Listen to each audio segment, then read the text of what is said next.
Please be seated, ladies and gentlemen. On behalf of the President and the First Lady, I want to welcome you to the White House and to the Rose Garden. Before introducing the person who will present the President, I would like to say a few brief words, and in doing so acknowledge some of those distinguished guests who are present. In the President's Cabinet, we are joined by Secretary Donna Shalala, Secretary Mickey Cantor, Secretary Dan Glickman, and Secretary Federico Pena. Also, the President's Chief of Staff, Leon Panetta, and Carol Rasco, Head of the Domestic Policy Council. From the Congress of the United States, we're pleased and honored to have Senator John Breaux, who is on this side of the crowd here. Also, Representative Glenn Browder, Representative Mike Castle, Representative Sander Levin, Representative Clay Shaw, and Representative John Tanner. We're also pleased to have former Senator Russell Long joining with us today.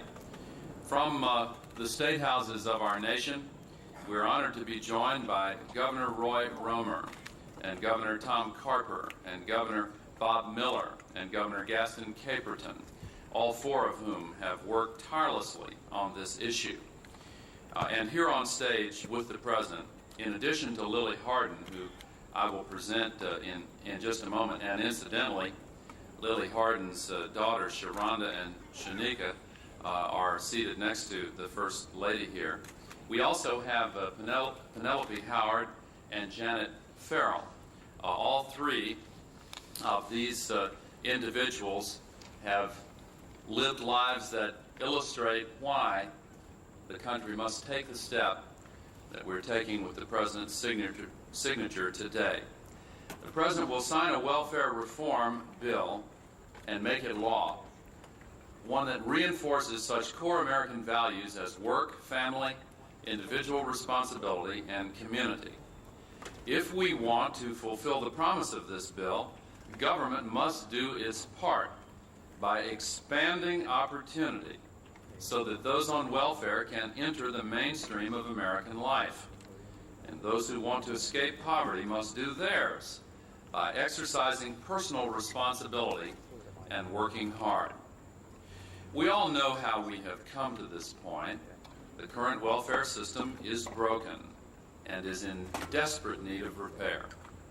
For too long, for too many, welfare has been a way of life. For too long, it has condemned too many on welfare to a lifetime at the margins of our society. Today, we start to change all that. The bill the President will sign today is far from perfect. It is too hard on immigrants and too harsh on many hardworking poor people and their children. But if implemented properly and repaired where misguided, this bill can be a starting point for a new social contract with Americans still in poverty, a contract that at its core provides hope and opportunity. When I introduce Lily Hardin, I'm going to introduce somebody that the President will tell you has the good sense to come from Little Rock, Arkansas. Lily will tell you herself that when she became empowered, when she took responsibility, she began to create opportunity, lift her life, and make her children proud. Before I present her to you, though, I'd like to say something about the person who was once Lily's governor and is now our President. No one in America knows more about welfare reform than Bill Clinton. He has devoted his entire career to the cause. Under his leadership, that which is right about this bill can be made to work. And under his leadership, that which is wrong about this bill will be made better. You can count on it. Just look at his record. This President has expanded the Earned Income Tax Credit for low-income families.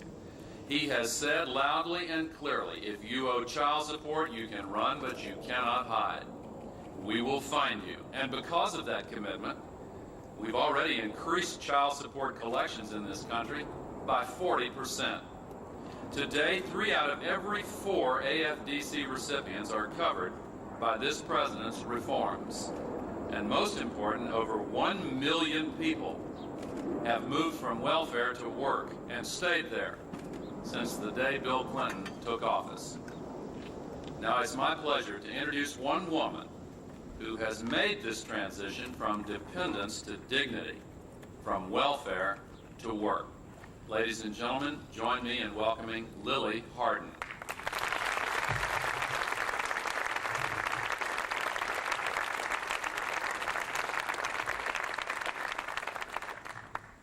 Hello, my name is Lillie Harden, and I'm from North Little Rock, Arkansas.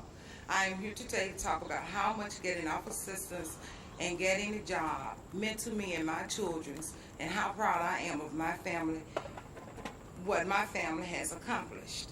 In 1981, after being laid off my job, I spent 2 years on assistance. I had 3 children and had to take care of them with $282 a month.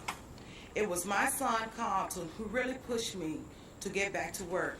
I enrolled in Project Success, one of Governor Clinton welfare reform programs in Arkansas. The program taught me how to present myself to get a job I wanted. 2 months later, after training, I got my first job interview. I've been working ever since. At my first job, I was head kitchen cook, went from there to manager. Going to work gave me independence to take good care of my children, to make sure there was always food on the table and a roof over their heads. Having a job gave me a chance to get involved in school and focus on a good education. When I got my job, my son was so proud of me. But I made a deal with him. I told him, I'm going to work every day and take my work seriously. He needed to go to school every day and take school seriously. And he did just that. So did each other followed. Today, Carlton is married with 2 children, Carlton and Kaylin. He has a job in hospital in Oak Harbor, Washington. Billy sophomore at University of Arkansas, fullback for Razorbacks, and he's going to be a doctor. Sharonda graduated school with a 4.0.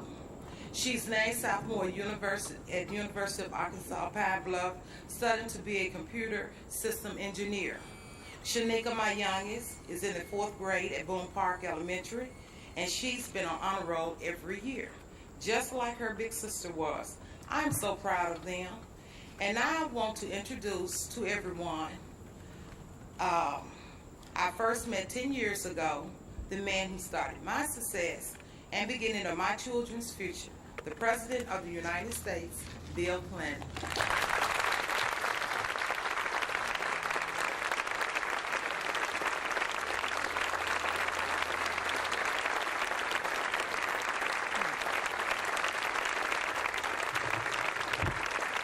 Thank you very much.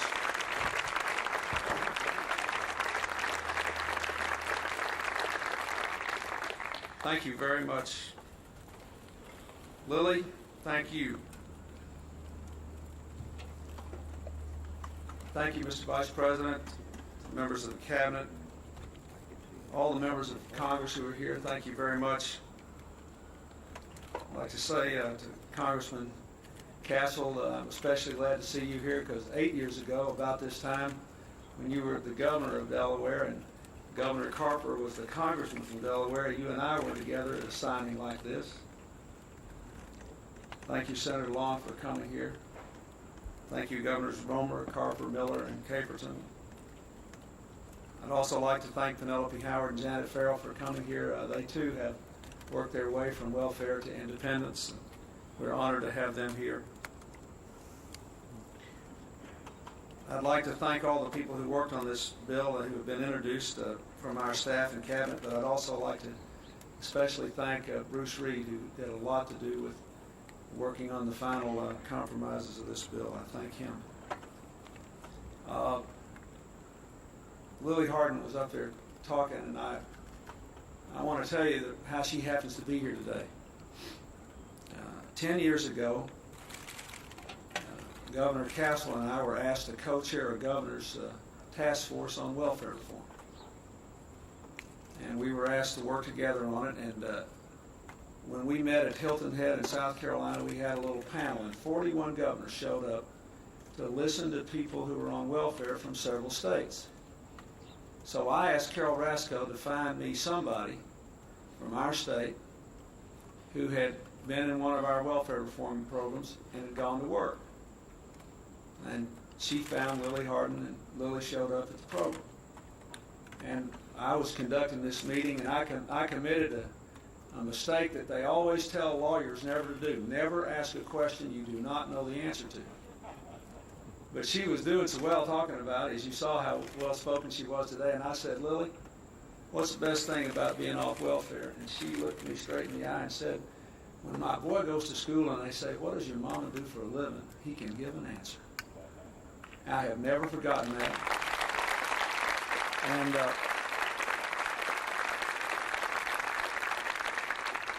And when I saw the success of all of her children and the success that she's had in the past 10 years, I can tell you, you've had a bigger impact on me than I've had on you. And I thank you for the power of your example for your families and for all of America. Thank you very much.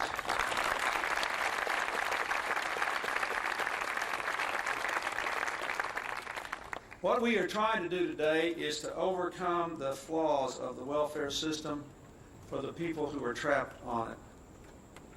We all know that the typical family on welfare today is very different from the one that welfare was designed to deal with 60 years ago.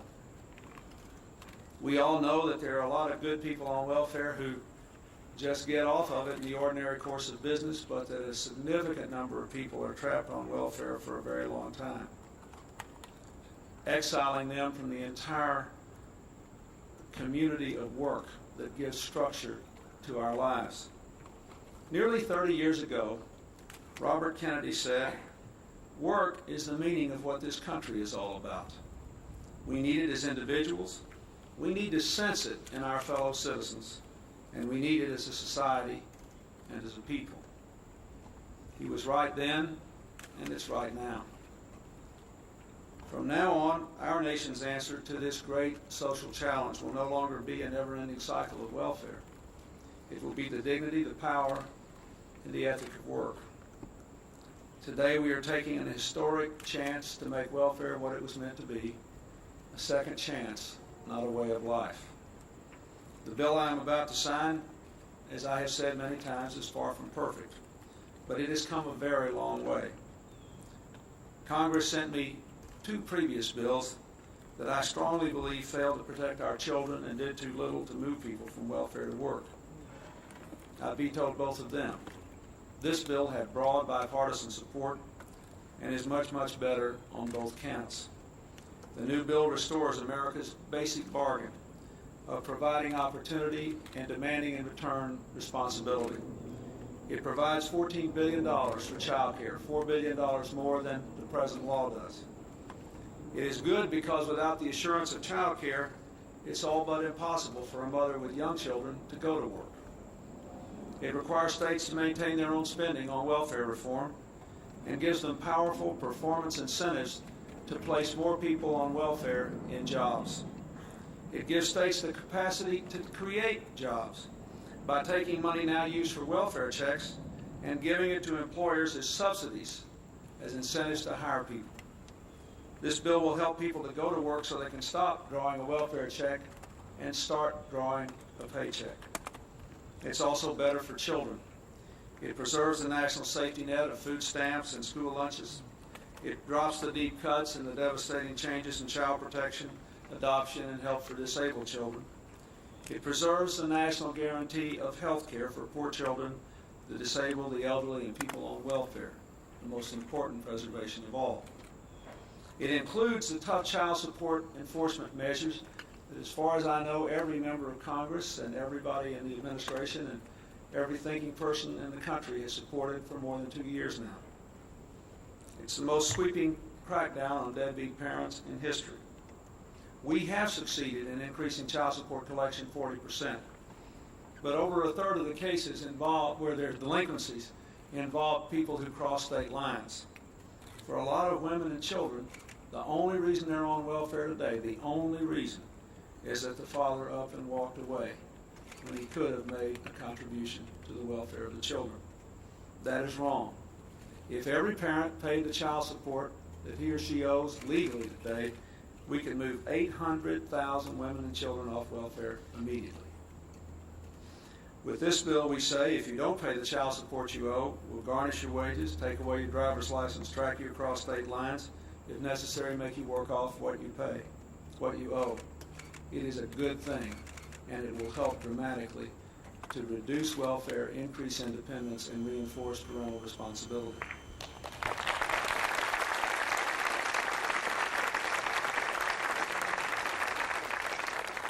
As the Vice President said, we strongly disagree with a couple of provisions of this bill. We believe that the nutritional cuts are too deep, especially as they affect low-income working people and children. We should not be punishing people who are working for a living already. We should do everything we can to lift them up and keep them at work and help them to support their children.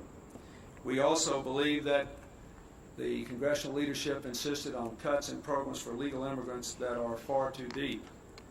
These cuts, however, have nothing to do with the fundamental purpose of welfare reform.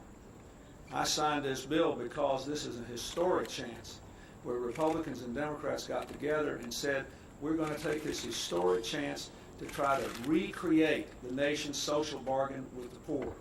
We're going to try to change the parameters of the debate. We're going to make it all new again and see if we can't create a system of incentives which reinforce work and family and independence. We can change what is wrong. We should not have passed this historic opportunity to do what is right.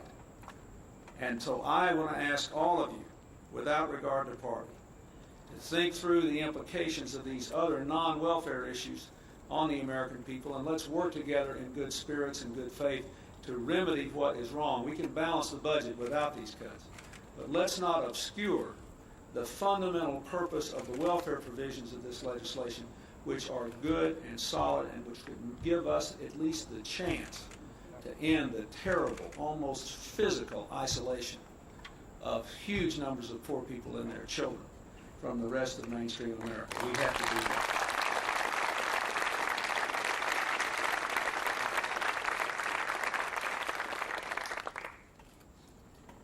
Let me also say that there's something really good about this legislation.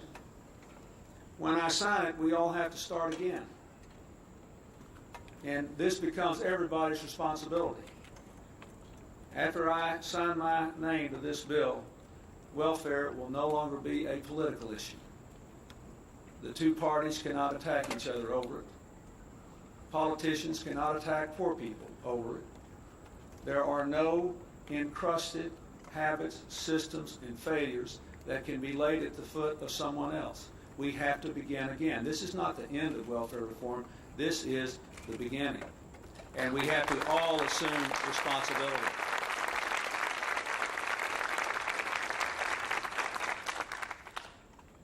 Now that we are saying with this bill we expect work, we have to make sure that people have a chance to go to work. If we really value work, everybody in this society, businesses, nonprofits, religious institutions, individuals, those in government, all have a responsibility to make sure the jobs are there. These three women have great stories. Almost everybody on welfare would like to have a story like that, and the rest of us now have a responsibility to give them that story. We cannot blame the system for the jobs they don't have anymore. If it doesn't work now, it's everybody's fault. Mine, yours, and everybody else. There is no longer a system in the way.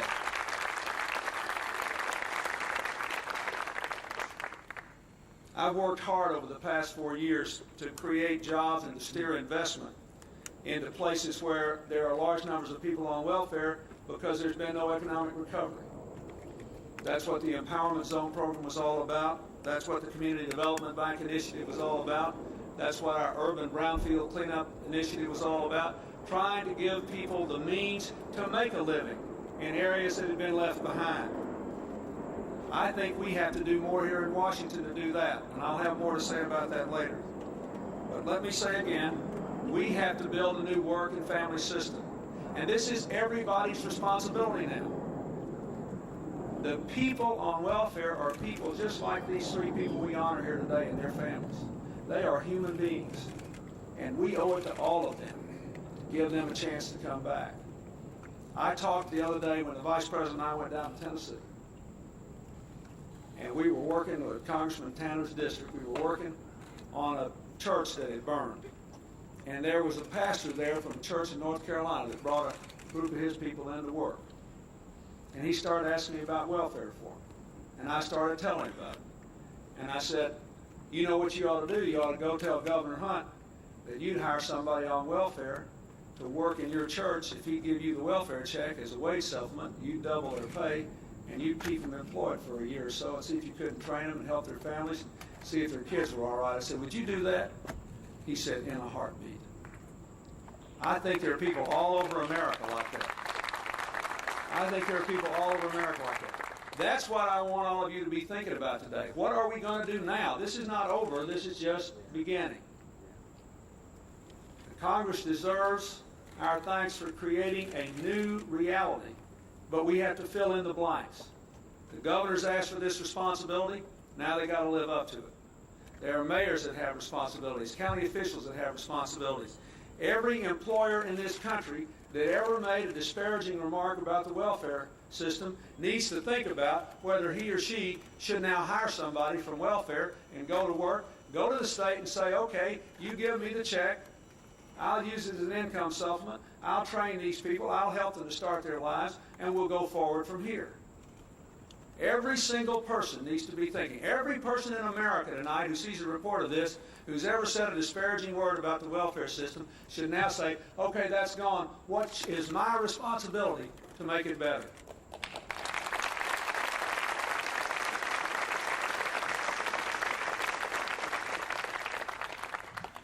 Two days ago, we signed a bill increasing the minimum wage here and making it easier for people in small businesses to get and keep pensions. Yesterday, we signed the Cassabaum-Kennedy bill, which makes health care more available to up to 25 million Americans, many of them in lower-income jobs where they're more vulnerable. The bill I'm signing today preserves the increases in the earned income tax credit for working families. It is now clearly better to go to work than to stay on welfare. Clearly better because of actions taken by the Congress in this session. It is clearly better. And what we have to do now is to make that work a reality. I've said this many times, but you know, most American families find that the greatest challenge of their lives is how to do a good job raising their kids and do a good job at work. Trying to balance work and family is the challenge that most Americans in the workplace face. Thankfully, that's the challenge Lily Harden's had to face for the last 10 years. That's just what we want for everybody. We want at least the chance to strike the right balance for everybody. Today we are ending welfare as we know it. But I hope this day will be remembered not for what it ended, but for what it began. A new day that offers hope, honors responsibility, rewards work, and changes the terms of the debate so that no one in America ever feels again the need to criticize people who are poor on welfare, but instead feels the responsibility to reach out to men and women and children who are isolated, who need opportunity, and who are willing to assume responsibility and give them the opportunity and the terms of responsibility.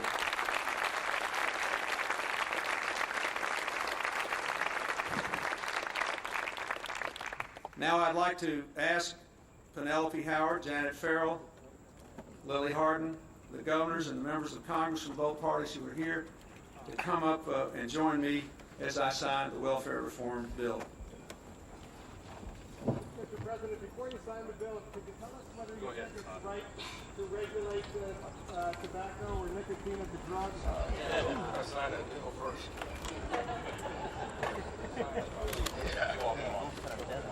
Yeah, I guess so. You know, well, under the law, I have to wait till the OMB makes a recommendation to me. I think we have to anticipate things. I can't say more than that right now.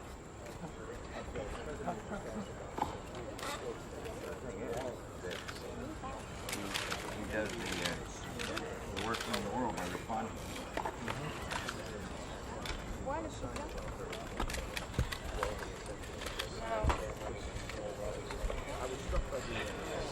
I think we're in Louisiana. Someone from Louisiana saying that. Slay Shaw brought us to Florida.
White House press officer.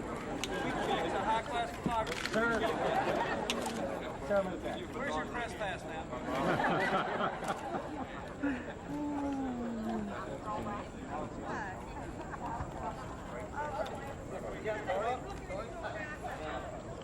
Man, in the lady, can you get down, please?